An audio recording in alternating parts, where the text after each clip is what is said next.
وَأُزْلِفَتِ الْجَنَّةُ لِلْمُتَّقِينَ غَيْرَ بَعِيدٍ هَذَا مَا تُوعَدُونَ لِكُلِّ أَوَّابٍ حَفِيظٍ مَنْ خَشِيَ الرَّحْمَنَ بِالْغَيْبِ وَجَاءَ بِقَلْبٍ مُنِيبٍ ادْخُلُوهَا بِسَلَامٍ ذَلِكَ يَوْمُ الْخُلُودِ لَهُم مَّا يَشَاءُونَ فِيهَا وَلَدَيْنَا مَزِيدٌ۔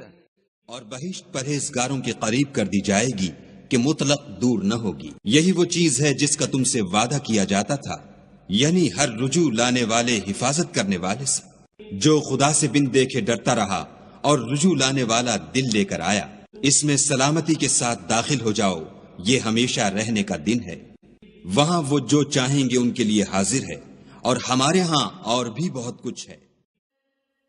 And paradise will be brought near to the righteous, not far.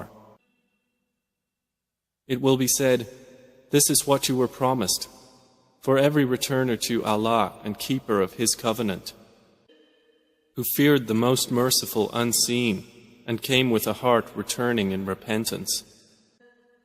Enter it in peace. This is the day of eternity. They will have whatever they wish therein, and with us is more.